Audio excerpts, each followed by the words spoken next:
Hello friends, how are you? ఎవరు చెప్పారో కానీ చాలా గొప్ప మాట చెప్పారు. అదేంటంటే, నువ్వు పక్కవారి బాధల్ని చూసి ఆనందపడకు. భగవంతుడు నీకు అదే గిఫ్ట్గా ఇస్తాడు.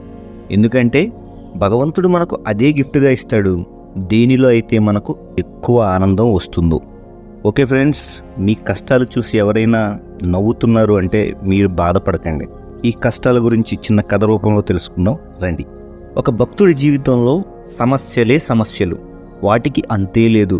ఇంట్లో అమ్మకు ఆరోగ్యం బాగాలేదు, తన జీతంతో ఇల్లు గడవడం చాలా కష్టంగా ఉంది, చెల్లికి పెళ్లి చేయాలి, ఇలా తనకు లేని సమస్యలే లేవు. తను అనుకునేవాడు, నేను రోజూ దేవుడికి ఇన్ని పూజలు చేసినా నా బాధలు ఎందుకు పోవడం లేదు అని. పక్కనున్న వాళ్ళందరూ తనని మోటివేట్ చేసేవారు. బాధపడకు, అంతా మంచే జరుగుతుంది, నువ్వు ఇన్ని పూజలు చేస్తావు, దేవుడు నీకెందుకు అన్యాయం చేస్తాడు, కంగారు పడకు అని చెప్పేవారు. కానీ అతడికి దేవుడికి మధ్య కొంచెం కొంచెంగా దూరం పెరుగుతోంది. అసలు ఈ దేవుడు ఏం చేయాలనుకుంటున్నాడు నాకు అర్థం కావట్లేదు అని అనుకునేవాడు. ఒకరోజు ఆఫీస్లో వాళ్ళ బాస్కి తనకి మధ్య గొడవ జరిగి అతన్ని జాబ్ నుంచి తీసేశారు. ఇంటికొచ్చిన తరువాత భగవంతుడి ఫోటో ముందు కూర్చుని అరగంట సేపు జపం చేస్తూనే ఉన్నాడు.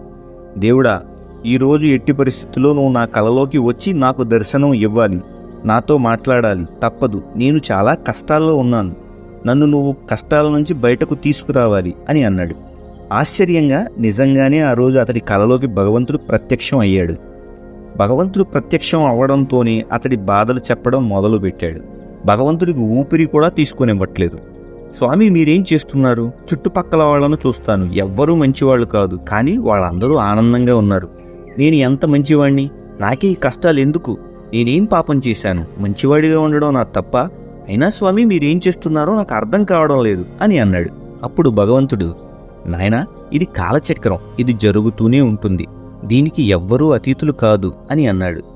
అదేం తెలియదు స్వామి, నా కష్టాల నుంచి నేను బయటపడటానికి నాకు ఏదో ఒక ఉపాయం చెప్పాలి, లేకపోతే నేను మిమ్మల్ని ఇక్కడ నుండి వెళ్ళనివ్వను అని అన్నాడు. దానికి భగవంతుడు అతడి అమాయకత్వాన్ని చూసి నవ్వుకొని, సరే, నీకు నేను ఒక మార్గం చెబుతాను, ఎదురుగా నీకు ఒక చెట్టు కనిపిస్తోందా అని అడిగాడు. అవును స్వామి, కనిపిస్తుంది అని అన్నాడు. అయితే నీకు ఎన్ని కష్టాలున్నాయో ఆ కష్టాలన్నింటినీ కాగితం మీద వ్రాసి వాటన్నింటినీ ఒక సంచిలో పెట్టి దాన్ని ఆ చెట్టుకు కట్టిరా, నీ కష్టాలన్నీ తొలగిపోతాయి అని అనగానే, ఇది కదా నాకు కావాల్సింది, నా స్వామి నన్ను ఎన్నాళ్ళకు కరుణించాడు అని అనుకుంటూ బయలుదేరాడు. ఆగు నాయనా, ఇక్కడ నువ్వు ఒక పని చెయ్యాలి. అదేంటంటే, అక్కడ నీ సంచి కట్టిన తరువాత అక్కడ కట్టి ఉన్న సంచుల్లో ఏదో ఒకటి నువ్వు తీసుకురావాలి, అప్పుడు అందులో ఉన్న సమస్యలు నీవవుతాయి. ఎక్స్చేంజ్ ఆఫర్ అని అన్నాడు. అతడు సరేనని ఉత్సాహంగా తన ప్రాబ్లమ్స్ అన్నింటినీ రాసి సంచిని కొంచెం పెద్ద సైజులోనే తయారు చేసి ఆ చెట్టు దగ్గరకు వెళ్ళాడు. ఎంతో ఆనందంగా ఉన్నాడు, ఎందుకంటే అతడి సమస్యలన్నీ మాయం కాబోతున్నాయి. అక్కడ తన సంచిని కట్టి వెనుకకు వచ్చేటప్పుడు అక్కడ కట్టి ఉన్న సంచుల్లో బాగా చిన్న సైజులో ఉన్న సంచిని ఎంచుకుని రాసాగాడు. ఆ చెట్టు నుంచి కొంచెం ముందుకు రాగానే, అరే, దీంట్లో ఏదైనా పెద్ద జబ్బు చేసే సమస్య ఉండి నా ప్రాణం పోతే ఎలా, ఇది వద్దు, ఇంకొకటి తీసుకుంటాను అని అనుకుని దాన్ని మళ్ళీ అక్కడ కట్టేసి ఇంకొక సంచిని తీసుకున్నాడు. కొంచెం ముందుకు వచ్చిన తరువాత, దీంట్లో ఏదైనా నా కుటుంబ సభ్యుల గురించి వినకూడనిది ఏదైనా ఉంటే ఎలా, ఇది వద్దు, ఇంకొకటి తీసుకుంటాను అని మళ్ళీ వెనక్కు వెళ్ళి ఇంకొకటి తీసుకున్నాడు. ఈ ప్రక్రియ కొంచెం సేపు ఇలానే కొనసాగింది. ఆఖరికి అతడు అలసిపోయి భగవంతుడి దగ్గరకు వచ్చి, స్వామి, ఆ సంచిలో నాకున్న కష్టాల కంటే పెద్ద కష్టాలుంటే నేనేం చెయ్యాలి అన్నాడు. ఇంకేముంది నాయనా, వాటిని నువ్వు స్వీకరించాలి అంతే అని అన్నాడు స్వామి.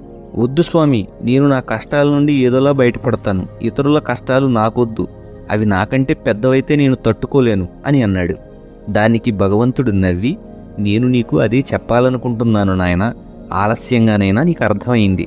జీవితంలో సమస్యలు వస్తాయి, వాటిని ఎదిరించి నిలబడాలి, వాటితో ఒక యోధుడిలా పోరాడి నెగ్గాలి, అంతేగాని ఆ కష్టాలను చూసి భయపడకూడదు, ఎందుకంటే ఆ భయమే నిన్ను ఓడించేస్తుంది అని అన్నాడు. లాస్ట్లో ఒక్క మాట ఫ్రెండ్స్, జీవితంలో కష్టాలు లేని మనిషే లేడు. కష్టాలు లేకపోతే బహుశా వాళ్ళని మనుషులు కాదు, దేవుళ్ళు అనలేము. ఎంత చెట్టుకి అంతే గాలి అన్న చందంగా ప్రతి ఒక్కళ్ళకి వాళ్ళ లెవెల్లో కష్టాలున్నాయి. దీనికి ధనిక పేద అనే భేదభావం లేదు. నాకొక్కడికే కష్టాలున్నాయి, మిగిలిన వాళ్ళందరూ చాలా ఆనందంగా ఉన్నారనుకోవడం మీ అపోహ మాత్రమే. Be happy friends. ఈ వీడియో కనుక మీకు నచ్చినట్లయితే లైక్ చేయండి, షేర్ చేయండి, సబ్స్క్రైబ్ చేయండి. Stay tune GKB world all in one. Thank you friends, thank you so much.